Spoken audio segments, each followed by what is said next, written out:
Blood group start करते हैं हम, ठीक है। तो ब्लड ग्रुप्स ऐसे तो काफी होते हैं, लेकिन हम मेनली क्या पढ़ते हैं, दो ब्लड ग्रुप सिस्टम पढ़ते हैं। कौन सा? फर्स्ट वन जो होता है एबीओ ग्रुपिंग, और सेकंड वन जो होता है आरएच ग्रुपिंग, जो हम होता है वो दोनों पढ़ेंगे। तो पहले हम एबीओ ग्रुपिंग पढ़ेंगे। तो ये जो ब्लड ग्रुप करता है होता है, हम ये किस बेस पे बताते हैं कि हाँ भाई हमारा ए ब्लड ग्रुप है, तुम्हारा बी है, या किसी का ए बी है या ओ है, ये हम कैसे बताते हैं? तो the foreign element present on the surface of all cell in the body that can be recognized by the immune system and known as antigens।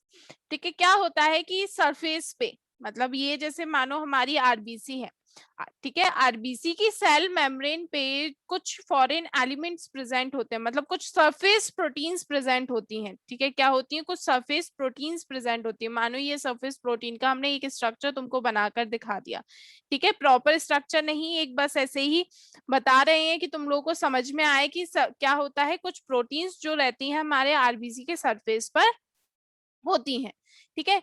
तो ये हमारे लिए तो फॉरेन नहीं हुई, जैसे ये हमारी आरबीसी है, ठीक है, ये किसकी आरबीसी है? हमारी आरबीसी है। तो ये हमारे लिए तो अजनबी नहीं है ना, फॉरेन थोड़ी ना है हमारे लिए। लेकिन अगर ये आरबीसी हम तुमको ट्रांसफर करते हैं, अगर ये आरबीसी तुम्हारी बॉडी के अंदर आती है, तो तुम्हारे लिए फॉरेन हुआ कि नहीं हुआ? अनजाना हुआ कि नहीं हुआ? हुआ यस ना। मैम। क्यों? क्योंकि आपने इसको कभी देखा ही नहीं, आपके इम्यून सिस्टम ने इसको कभी देखा ही नहीं। और इम्यून सिस्टम की क्या बात होती है, जो अजनबी है वो हमारे उसको हाल खत्म करो, ठीक है, जिसको हम नहीं जानते हम उसको अपनी बॉडी में नहीं रहने दे सकते। ये पहला फंडा चलता है अपना इम्यून सिस्टम का। तो ये हमारे लिए, मतलब जैसे ये हमारे लिए तो अजनबी नहीं है, लेकिन अगर ये हम तुम में ट्रांसफर करेंगे तो ये तुम्हारे लिए कैसी होगी? अजनबी होगी। तुम्हारा immune system as a foreign detect करेगा इनको, और क्या करेगा? इनको डिस्ट्रॉय करना स्टार्ट कर देता है। तो इसको हम क्या कहते हैं? ये जो सरफेस प्रोटीन्स होती हैं इनको हम क्या कहते हैं? एंटीजेंस बोलते हैं। क्या बोलते हैं इनको? एंटीजन। एंटीजेंस बोलते एंटीजन। हैं। As a part of immune response, particular lymphocytes secrete a class of protein called antibodies। तो particular lymphocyte मतलब B lymphocyte। B lymphocyte जो होती हैं वो क्या बनाती हैं? हमारा एंटीबॉडीज बनाती हैं। एंटीबॉडीज क्या काम करती हैं? इन एंटीजन से इंटरेक्ट करती हैं, और इसको जो फॉरेन एलिमेंट है या फॉरेन सेल है या पैथोजन है जो भी है, इसको क्या खत्म करने का काम करती है, ठीक है। तो ये जैसे ये हमारी सरफेस प्रोटीन है, ठीक है, ये हमने तुम्हारी बॉडी में इसको इंट्रोड्यूस कराया। अब तुम्हारी बॉडी की जो एंटीबॉडीज होंगी इसको एज अ फॉरेन डिटेक्ट करेंगी, और क्या करेगी? इससे रिएक्शन करेगी। रिएक्शन कैसे? मतलब इसको खत्म करने का काम करेंगी। और ये एंटीबॉडीज कौन बनाती है हमारी बॉडी में? बी लिम्फोसाइट बनाती है with the help of T lymphocyte, ठीक है। बी लिम्फोसाइट प्राइमरी जो होती है वो बी लिम्फोसाइट बनाती है, लेकिन हेल्प किसकी लेती है? टी लिम्फोसाइट की हेल्प से बनाती है। That bind in a specific fashion with antigen depending on the nature of antigen present on the membrane of RBC, various type of blood growing has been done। तो जो हम blood groups बताते हैं ना, वो किसके बेस पे बताते हैं? एंटीजन के बेस पे बताते हैं। कैसे बताते हैं? एंटीजन के बेस पे। अगर तुम्हारे ब्लड सेल्स पे, मतलब आरबीसी पे अगर ए एंटीजन प्रेजेंट है, तो तुम्हारा ब्लड ग्रुप क्या होगा? ए, ठीक है। अगर तुम्हारे आरबीसी पे बी एंटीजन प्रेजेंट है, तो तुम्हारा ब्लड ग्रुप क्या होगा? बी। अगर तुम्हारे आरबीसी पर ए बी है और बी भी है, तो तुम्हारा ब्लड ग्रुप क्या होगा? A B. A B. और अगर तुम्हारी आरबीसी पे कोई भी एंटीजन प्रेजेंट नहीं है, तो वो कौन सा होगा ब्लड ग्रुप? ओ, ओ। ठीक है। तो हम क्या करते हैं? हम एंटीजन के बेस पर डिवाइड करते हैं, मतलब एंटीजन के बेस पे कैटेगराइज करते हैं ब्लड ग्रुप को। तो जो एबीओ ग्रुपिंग है वो सबसे पहले लैंड स्टीनर ने बताई थी। किन्होंने बताई थी? लैंड स्टीनर ने बताई थी। With his coworker recognize 4 type of blood group in human beings commonly known as ABO blood grouping. ABO blood grouping is based on the presence or absence of two surface antigen on the RBC, A और B। ए और B ही तो होती हैं। ए blood group में ए, B blood group में B, A B में दोनों होती हैं, और ओ में एक भी नहीं होती है। इसके अलावा ए और बी के अलावा कोई एंटीजन का नाम आ रहा है क्या? No ma'am. नहीं ना। तो एबीओ ग्रुपिंग जो देते हैं हम किसके बेस पे देते हैं, एंटीजन के बेस पर देते हैं कि जो हमारी सेल मेम्ब्रेन है, आरबीसी मेम्ब्रेन है, उसके सरफेस पर कौन सी एंटीजन्स प्रेजेंट है, कौन सी सरफेस प्रोटीन्स प्रेजेंट है, उसके बेस पर हम उस नाम देते हैं कि इसमें कौन सा ब्लड ग्रुप है। इतना समझ में आया भाई? Yes ma'am. आगे बढ़ते हैं हम। ठीक है, तो आगे अब हमको एक टेबुलर फॉर्म में कुछ समझाना चाह रहे हैं। तो क्या समझाना चाह रहे हैं, बहुत बहुत अच्छी टेबल है ये, इससे बहुत इजीली समझ में आता है। सबसे पहले हमको एरिथ्रोसाइट दी गई है, मतलब आरबीसी दे गए हैं। फर्स्ट वन में क्या प्रेजेंट है, एंटीजन ए प्रेजेंट है आरबीसी के, जिसमें ये ब्लू कलर की हमको दिखाई रिप्रेजेंट कर रही है। ये क्या रिप्रेजेंट कर रही है, ए एंटीजन रिप्रेजेंट कर रहे हैं। ठीक है, तो मतलब इसका ब्लड ग्रुप क्या होगा, ए। ठीक है, अब देखो जब इसके पास ब्लड ग्रुप एंटीजन ए है, तो जैसे हमारे पास एंटीजन ए है, हमने तो हमारे जो इम्यून सिस्टम है, हमारी जो डब्ल्यूबीसीज है, उन्होंने तो हमेशा से इसको देखा है ना। ठीक है, हमेशा से इसको देखते हुए आ रहे हैं, तो ये इसके लिए अजनबी नहीं होते हैं। इसके लिए अजनबी कौन होगा, बी। क्यों, क्योंकि बी को तो किसी कभी देखा ही नहीं, हमारी बॉडी में तो सिर्फ ए एंटीजन प्रेजेंट है, हमने बी को तो कभी देखा ही नहीं। और जब बी को कभी देखा ही नहीं, तो वो हमारे लिए कैसा हुआ, अजनबी हुआ, फॉरेन एलिमेंट हुआ। अब जब फॉरेन एलिमेंट हुआ तो हमें उसको खत्म करना पड़ेगा, उसको खत्म करना पड़ेगा तो हमारे लिए उसकी एंटीबॉडीज होनी पड़ेगी। तो देखो हमारे पास कौन सी एंटीबॉडी होंगी, एंटी बी एंटीबॉडीज। इनका शेप देखो, है ना, बिल्कुल इनसे रिएक्ट करने वाला एंटीजन एंटीबॉडी जो रिएक्शन या इंटरेक्शन होगा, वो ऐसे ही तो होगा कि हमारे पास कौन सी एंटीबॉडीज है, एंटी बी एंटीबॉडीज है। मतलब अगर एंटीजन बी आ जाता है तो उसको डिस्ट्रॉय करने के लिए हमारे पास एंटीबॉडीज हैं। क्यों, क्योंकि वो हमारे लिए फॉरेन एलिमेंट है, हमने उसको कभी नहीं देखा, वो अभी अभी हमारे ब्लड में आया है, तो हम इसको डिस्ट्रॉय करना है, तो हमारे पास एंटी बी एंटीबॉडीज होंगी। अब सेम एंटीजन बी में देखो, अब इसमें एंटीजन बी है, मतलब ब्लड ग्रुप कौन सा है इसमें, बी। बी ब्लड ग्रुप है। और जो इसमें एंटीजन दिखा रहे हैं, ये कौन से एंटीजन है, एंटीजन बी एन।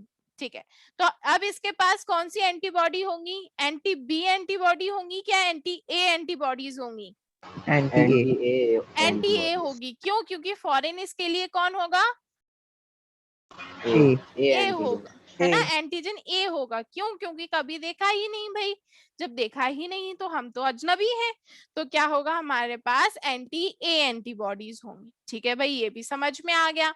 अब लास्ट थर्ड वन देखते हैं, antigen A and B. Antigen A and B इसमें है, तो मतलब ये कौन सा ब्लड ग्रुप है भाई, ए बी ब्लड ग्रुप है ये। तो ए बी ब्लड ग्रुप है, तो इसमें कौन सी एंटीबॉडी होगी, कोई नहीं होगी। कोई नहीं होगी। क्यों नहीं होगी भाई, क्योंकि मैम इसमें दोनों ही एंटीजन है। दोनों ही एंटीजन है। अब दोनों ही एंटीजन है तो हम तो दोनों को ही जानते हैं, हम तो ए को भी जानते हैं, हम तो बी को भी जानते हैं। कोई भी आ जाओ, ए भी आ जाओ तो भी जानते हैं, बी भी आ जाओ तो भी जानते हैं, और ए बी दोनों आ जाओ तो भी जानते हैं। तो जब हम सबको जानते ही हैं तो एंटीबॉडीज क्यों रखेंगे, हम अपने पास वेपन्स क्यों रखेंगे, है ना। जब हम सबको जानते ही हैं तो हम अपने पास वेपन्स क्यों रखेंगे, हम वेपन्स किसके लिए रखते हैं, जो अनजान हो, जिससे हमें नुकसान पहुंचने वाला हो, है ना। तो जब हम सबको जानते ही हैं तो हम अपने पास वेपन्स भी नहीं रखेंगे, मतलब हम अपने पास एंटीबॉडीज भी नहीं होगी। तो जो ए बी ब्लड ग्रुप वाले लोग होते हैं उनमें एंटीबॉडीज एंटी ए और एंटी बी एंटीबॉडीज नहीं होती हैं। लास्ट वाला आता है neither antigen A nor be. तो ये ब्लड ग्रुप कौन सा हुआ भाई, ओ। ओ ब्लड ग्रुप हुआ। तो इसके पास एंटीबॉडीज कौन सी होंगी, दोनों। दोनों होंगी। क्यों दोनों होंगी, क्योंकि इसने दोनों को नहीं देखा। हाँ, दोनों को नहीं देखा, दोनों इसके लिए कैसे हुए, अजनबी हुए। जब अजनबी हुए तो हमारे पास इसके लिए वेपन्स होने चाहिए, तो वेपन्स होते हैं क्या, एंटीबॉडीज। तो हमारे पास एंटीबॉडी ए भी प्रेजेंट होती है और एंटी बी एंटीबॉडीज भी प्रेजेंट होती है हमारे पास। ठीक है, आया समझ में कि हम कैसे पता करते हैं कि हमें किसको कौन सा ब्लड ट्रांसफ्यूज कराना चाहिए। ऐसे ही तो पता करेंगे, जैसे जिसके पास एंटी बी एंटीबॉडीज होंगी तो क्या हम उसको बी ब्लड ग्रुप दे सकते हैं, नो मैम। नहीं ना। अगर हम उसको बी ब्लड ग्रुप वाला जो ब्लड है वो देंगे तो क्या होगा, वो तो डिस्ट्रॉय ही कर देगी ना उसकी इम्यूनिटी सिस्टम। तो हम क्यों देंगे, नहीं देते हैं। ठीक है, जैसे इसमें दिया है, नेक्स्ट टेबल हमारी आती है ट्रांसफ्यूजन रिएक्शन की। ट्रांसफ्यूजन रिएक्शन में देखो ब्लड ग्रुप लिखा हुआ है, उसमें कौन से एंटीजन्स है वो लिखा हुआ है, कौन से एंटीबॉडीज है वो लिखा हुआ है, और वो किसको दे सकते हैं और किससे ले सकते हैं। ठीक है, किसको वो ब्लड दे सकते हैं और किससे ब्लड ले सकते हैं। तो भाई ए बी सबसे पहला आता है, तो ए बी में कौन से एंटीजन्स प्रेजेंट है भाई, जल्दी जल्दी बोलो। A B. A B. ठीक है, ए एंड बी प्रेजेंट है। एंटीबॉडीज कौन सी होंगी, कोई सी नहीं। कोई भी नहीं। किसको दे सकता है ये, A B. A B. A B को दे सकता है, और किससे ले सकता है, सबसे। सबसे ले सकता है। क्यों ले सकता है भाई, सबको जानता है। हाँ क्यों, क्योंकि सबको जानता है, इसलिए कोई भी एंटीबॉडीज इसके पास नहीं है। नेक्स्ट आता है ए, तो ये कौन सी एंटीजन होंगे इसके पास, A. A. Antibody B. B. ठीक है, किसको दे सकता है ये, A and A B. A and A B. क्यों, क्योंकि है ना, ए बी जो है वो तो हमारा सबसे लेता है। तो ठीक है भाई, किसको दे सकता है ये, ए को और ए बी को दे सकता है, और किससे ले सकता है, A and O. Good. Next blood group है बी, तो बी के पास एंटीजन कौन सा है भाई, बी। मैम ये B ओ है। से क्यों ले सकता है ma'am A?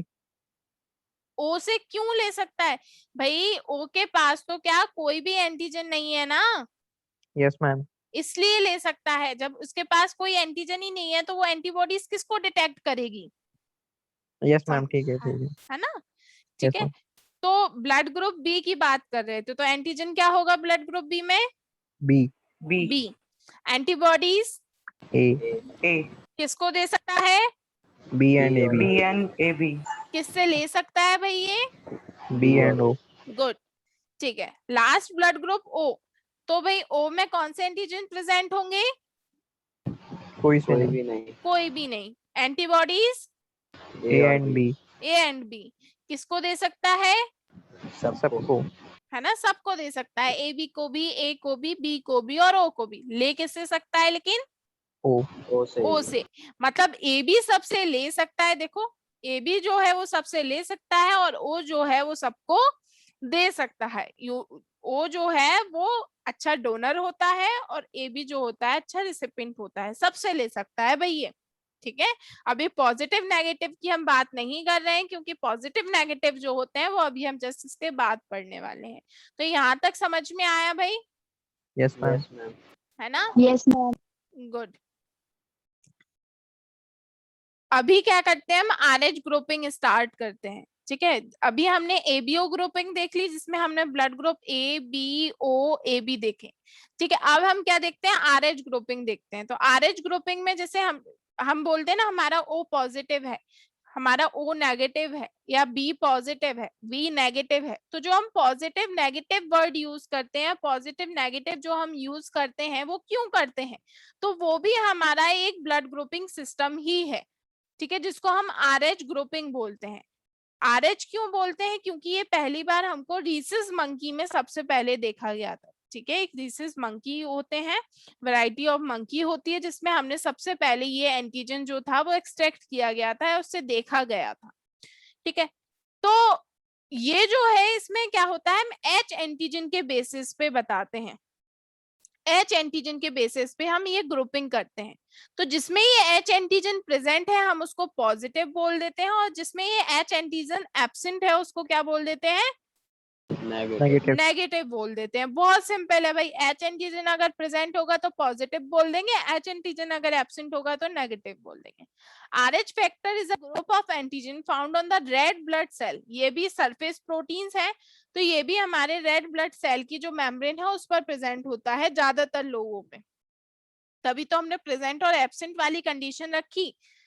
It was discovered by Landsteiner and Wiener. ठीक है, ये किसने डिस्कवर किया था, लैंडस्टीना और वीनर ने। People who have this antigen are said to be RH positive. जिसके पास ये एंटीजन होता है उनको RH पॉजिटिव बोलते हैं, और जिनके पास नहीं होता है उनको RH नेगेटिव बोलते हैं। If RH negative person exposed to a RH positive blood will form a specific antibody against the RH antigen. Therefore, RH group should also be matched before transfusion. भाई अब ये इन्होंने क्या बोल दिया, पहली बात तो क्या है कि most of the population are RH positive, ठीक है, ज्यादातर जो पॉपुलेशन है हमारी वो कैसी है, RH पॉजिटिव है, RH पॉजिटिव है, ठीक है। अप्रोक्स अगर हम बोलना चाहें तो 85% of the population are RH positive, ठीक है। कितने से 15% जो पीपल होते हैं वो नेगेटिव होते हैं। जैसे अगर हम तुम लोगों से पूछा जाए कि भाई अपना अपना ब्लड ग्रुप बताना है, स्टार्ट करो, तो करो भाई शुरू, अपना अपना ब्लड ग्रुप बताना। हाँ भाई, अर्थ से स्टार्ट करते हैं। Ma'am A positive. A positive, next angel, बताते जाओ, जिस जिसको पता है वो अपना बताते जाओ। O positive. O positive, ma'am B O positive. Positive. B positive, O positive, ठीक है। और बस इतने लोगों को पता है अपना? A positive. A पॉजिटिव, ठीक है। और बाकियों को पॉजिटिव। A पॉजिटिव, ठीक है। तो हमने जैसे ज्यादातर लोगों का देख लिया है, ठीक है, आधे लोगों को पता नहीं है अपना। जैसे ज्यादातर लोगों का हमने देख लिया कि क्या है, पॉजिटिव में है, इतने सारे लोगों में फिर भी नेगेटिव नहीं आया अपना। तो ये हमारा यहाँ से ही प्रूव होता है कि भाई हमारा ज्यादा पॉपुलेशन कैसी है, पॉजिटिव की पॉपुलेशन है, ठीक है। तो 85% जो अप्रोक्स 85% जो लोग होते हैं वो RH पॉजिटिव होते हैं, ठीक है भाई। अब इन्होंने बताया कि हम कैसे देख सकते हैं, तो हम ऐसे भी तो मैच करते हैं ना, पॉजिटिव नेगेटिव भी तो मैच करते हैं। ऐसा थोड़े ना होता है कि कोई A पॉजिटिव हो या A नेगेटिव हो हम उसको A पॉजिटिव ब्लड दे दें, ऐसा होता है क्या? नहीं नो ना। मैम। पॉजिटिव नेगेटिव भी हम मैच करते हैं कि भाई पॉजिटिव नेगेटिव जो है वो भी मैच होना चाहिए। तो इसमें क्या होता है, जो पॉजिटिव वाले होते हैं उनको फायदा होता है। कैसा पॉजिटिव वाले, जैसे A पॉजिटिव जो है, ठीक है, तो A पॉजिटिव जो है वो किससे, A पॉजिटिव से तो ले ही सकते हैं और नेगेटिव से भी ले सकते हैं। कैसे? जब एंटीजन है ही नहीं उस पे, जैसे O में हुआ था ना, O के पास कोई भी एंटीजन नहीं था तो वो किसी को भी दे सकता था ना, ऐसा ही तो था कि O के पास कोई भी एंटीजन नहीं था, ना A एंटीजन था ना B एंटीजन था, तो वो किसी को भी ब्लड डोनेट कर सकता था ना। Yes ma'am. ठीक है, ऐसे ही इसमें है, अगर हमारा H एंटीजन प्रेजेंट नहीं है तो वो पॉजिटिव वाले को भी दे सकता है, नेगेटिव वाले को भी दे सकता है। प्रेजेंट ही नहीं है तो क्या ही फर्क पड़ना है, ठीक है। एंटीबॉडी किससे रिएक्ट करेंगी जब प्रेजेंट ही नहीं है तो, समझ गए। तो जो नेगेटिव मैम। वाले होते हैं वो पॉजिटिव वालों को भी दे सकते हैं और नेगेटिव वालों को तो दे ही सकते हैं, खैर, ठीक है। तो यही इन्होंने बताया, if RH negative person expose to a RH positive blood, ठीक है, अगर जैसे कोई RH नेगेटिव पर्सन है, जैसे मानो कोई A नेगेटिव है, ठीक है, A नेगेटिव है, उसका ब्लड कैसे एक्सपोज हो गया, A पॉजिटिव ब्लड से एक्सपोज हो गया, A पॉजिटिव ब्लड से एक्सपोज हो गया, तो जो पर्सन है वो क्या अपने अंदर एंटीबॉडी बनाना स्टार्ट करेगा। क्यों? क्योंकि A पॉजिटिव है ना, पॉजिटिव है मतलब इसके पास क्या है, H एंटीजन प्रेजेंट है कि एब्सेंट है, प्रेजेंट है। प्रेजेंट है, गुड, ठीक है, मतलब ये पॉजिटिव है तो प्रेजेंट है। अब जब इसके पास प्रेजेंट है, ठीक है, A पॉजिटिव के पास H एंटीजन है, ये A नेगेटिव के पास तो H एंटीजन नहीं है ना, तो इसने कभी देखा नहीं ना पॉजिटिव वाले को, जब देखा नहीं तो अजनबी हुआ ना, अजनबी यस हुआ मैम। हमारे लिए, तो हमारे पास उसके लिए एंटीबॉडी बनेगी ना, यस मैम। Yes ma'am. ठीक है। तो वो क्या कर लेगा, एक एंटीबॉडी बनाना स्टार्ट कर देगा अगेंस्ट द RH एंटीजन। इसलिए क्या करना चाहिए, RH ग्रुप भी हमें मैच करना चाहिए बिफोर ट्रांसफ्यूजन, ब्लड ट्रांसफ्यूज करने से पहले, ब्लड किसी को देने से पहले हमें ये ग्रुप भी मैच कर लेना चाहिए भाई, पॉजिटिव नेगेटिव भी मैच कर लेना चाहिए। क्योंकि अगर पॉजिटिव हुआ तो हमें कोई फर्क नहीं पड़ने वाला है कि पॉजिटिव, जैसे अगर हम इसका जस्ट उल्टा कर दें, कैसा उल्टा कर दें कि A पॉजिटिव पर्सन है उसको हम A नेगेटिव दे देते हैं, तो हमें कुछ उसमें कुछ दिक्कत होगी क्या, कुछ चेक करना पड़ेगा क्या? No ma'am. नहीं ना, क्योंकि H एंटीजन प्रेजेंट ही नहीं है भाई,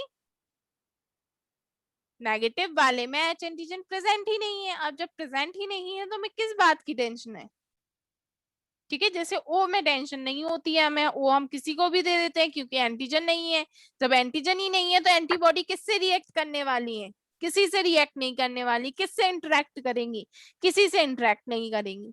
तो ये हम क्या करते हैं, इसको RH ग्रुपिंग बोलते हैं। जो हम बोलते हैं O पॉजिटिव, ए नेगेटिव, ये क्या होता है हमारा RH ग्रुपिंग वाला सिस्टम होता है, जिसमें H एंटीजन जो होता है वो सरफेस पे, RBC के सरफेस पे प्रेजेंट होता है।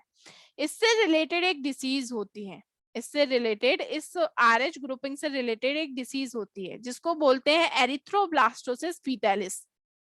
एरिथ्रोब्लास्टोसिस फीटालिस, ठीक है। ये फीटस में होती है ये डिसीज। कैसे होती है? फीटस में होती है ये। कैसे कि अगर क्या हो, जैसे हम जेनेटिक्स पढ़ चुके हैं, ठीक है, जेनेटिक्स पढ़ चुके हैं, तो अब जेनेटिक्स पढ़ने के बाद हमको पता है कि क्या क्या अगर ब्रीडिंग होगी तो क्या क्या चांसेस हो सकते हैं ऑफस्प्रिंग में। जैसे मानो कि हमारा जो फीमेल है वो कैसी है? RH नेगेटिव है, ठीक है। फीमेल कैसी है? RH negative. और मेल क्या है? पॉजिटिव। मेल RH पॉजिटिव है और फीमेल RH नेगेटिव है। तो इनके जो ऑफस्प्रिंग होंगे, बच्चे होंगे, उनमें पॉजिटिव होने का चांसेस होंगे कि नहीं होगा? मैम होगा। होगा ना। क्यों? क्योंकि फादर तो पॉजिटिव है ना, फादर तो H एंटीजन की जीन कैरी कर रहा है ना, फादर तो H एंटीजन Yes, की ma'am. जीन कैरी कर रहा है, मदर नहीं कर रही है, तो क्या हुआ? तो ऑफस्प्रिंग में क्या होगा? चांसेस होंगे। अब मानो क्या हुआ कि हमारी RH नेगेटिव मदर थी, फर्स्ट प्रेगनेंसी हुई, फर्स्ट प्रेगनेंसी में ही क्या हो गया? RH positive blood of the fetus. Fetus जो है मतलब फीटस जो उसके अंदर बेबी है, ठीक है, यूट्रस में जब बेबी होता है तो हम उसको फीटस बोलते हैं, ठीक है। तो जब जो फीटस है उसमें ब्लड उसका क्या आया? RH पॉजिटिव आया, क्योंकि अभी हमने जस्ट देखा कि अगर फादर का पॉजिटिव है तो ऑफस्प्रिंग में पॉजिटिव होने के चांसेस होते हैं। तो फीटस जो है वो पॉजिटिव है, ठीक है भाई। अभी तो कोई टेंशन नहीं है, मदर के अंदर है, क्योंकि प्लेसेंटल बैरियर होता है तो कोई मिक्सिंग ऑफ ब्लड नहीं होती मदर और फीटस के बीच में, ठीक है। जब तक फीटस यूट्रस में रहता है मदर की तो कोई मिक्सिंग ऑफ ब्लड नहीं होती। ऐसा नहीं होता है कि मदर और फीटस का ब्लड मिक्स होता है, नहीं, ऐसा नहीं होता है, क्योंकि प्लेसेंटा का बैरियर होता है, तो ऐसा नहीं होता है। लेकिन उसकी डिलीवरी के टाइम पे, ड्यूरिंग पार्चुरेशन, ठीक है, जब वो बर्थ देती है बेबी को, जो अपना फर्स्ट बेबी है उसको बर्थ देती है, तो पार्चुरेशन के टाइम पे क्या होता है? पॉसिबिलिटी होती है exposure of maternal blood to some small amount of RH positive blood of the fetus. क्या पॉसिबिलिटी होती है कि हमारे जो मदर का नेगेटिव ब्लड है उसमें थोड़ा सा पॉजिटिव ब्लड मिक्स होने की चांसेस होती है। क्यों? क्योंकि अब पार्चुरेशन हुआ है, रप्चर ऑफ वेसल्स होता है, जो वेसल्स होती है वो टूटना स्टार्ट होती है, तो थोड़ा चांसेस होता है कि फीटस का ब्लड जो है मदर में मिक्स हो जाए, मदर में मिक्स हो जाए। और जब पॉजिटिव ब्लड मिक्स हो जाएगा नेगेटिव ब्लड में तो क्या होता है भाई? अभी हमने थर्ड पॉइंट में पढ़ा था, बताओ क्या होता है? इफ RH नेगेटिव पर्सन, अभी बोला था ना, if RH negative person exposed to a RH positive blood will form specific antibody, है ना। तो यही तो हो रहा है कि RH negative blood of mother is exposed to a positive RH positive blood of the fetus, तो क्या बन जाएगा भाई? Ma'am antibodies. फीटस के ब्लड के अगेंस्ट में एंटीबॉडीज बन जाएंगे। एंटीबॉडीज बन जाएंगी, पॉजिटिव के अगेंस्ट में एंटीबॉडीज बन जाएंगी, ठीक है भाई। अब तो पार्चुरेशन हो गया तो हमें कोई दिक्कत ही नहीं। दिक्कत कब आएगी? सेकंड बेबी के टाइम पे, कि मानो सेकंड बेबी जो हुआ है वो भी कैसा है? RH positive. पॉजिटिव हुआ, और जो कि अब हमारे पास क्या बन गई है? एंटीबॉडीज। तो अब क्या होगा? एरिथ्रोसाइट का टूटना स्टार्ट होगा। करेंगी एंटीबॉडी डिस्ट्रॉय की नहीं करेंगी? Yes ma'am. फीटस की। तो फीटस को क्या हो जाता है? एनीमिया हो जाता है। एनीमिया मतलब हीमोग्लोबिन की कमी, ठीक है, डेफिशिएंसी ऑफ हीमोग्लोबिन। जॉन्डिस हो जाता है। जॉन्डिस कब होता है? जब हीमोग्लोबिन बहुत जल्दी जल्दी टूटता है, ठीक है, तो जॉन्डिस हो जाता है। तो मतलब और फेटल भी प्रूव होता है, मतलब डेथ भी हो जाती है, जो बच्चा है उसकी डेथ भी हो जाती है। उसी को हम क्या बोलते हैं? एरिथ्रोब्लास्टोसिस फीटालिस बोलते हैं। क्या बोलते हैं, एरिथ्रोब्लास्टोसिस फीटालिस। इस कंडीशन को हम अवॉइड कर सकते हैं, कैसे प्रिवेंट कर सकते हैं, इस कंडीशन को कैसे प्रिवेंट कर सकते हैं, जैसे ही मैम दूसरी फर्स्ट बार प्रेगनेंसी को रोककर। पहली बार प्रेगनेंसी हुई ना, तो उसी टाइम पे हम, क्योंकि तभी एंटीबॉडीज बनती है, कुछ ऐसा हम करें कि एंटीबॉडी ही ना बनने दें, कर सकते हैं ना, हम कुछ ऐसा करें कि एंटीबॉडी ही ना बने। तो पहली टाइम जब बर्थ देती है मदर बेबी को, उसी टाइम पे जो डॉक्टर होते हैं वो क्या करते हैं, इम्यूनो सप्रेसेंट का इंजेक्शन दे देते हैं, मतलब हम अपनी इम्यूनिटी को सप्रेस करने वाला इंजेक्शन देते हैं, जिससे एंटीबॉडी नहीं बन पाती है। और एंटीबॉडी नहीं बन पाएंगी तो फिर कोई दिक्कत ही नहीं है ना, समझ गए, कि अगर एंटीबॉडी ही नहीं बनेगी तो फिर कोई दिक्कत होगी क्या सेकंड प्रेगनेंसी में? No ma'am. नहीं ना। इसी को क्या कहते हैं हम, इस डिसीज को एरिथ्रोब्लास्टोसिस फीटालिस बोलते हैं। क्या बोलते हैं भाई इस डिसीज को? Erythroblastosis fetalis. फीटालिस। समझ में आया? किसी को ना समझ में आया हो तो एक आध बार और बताएं।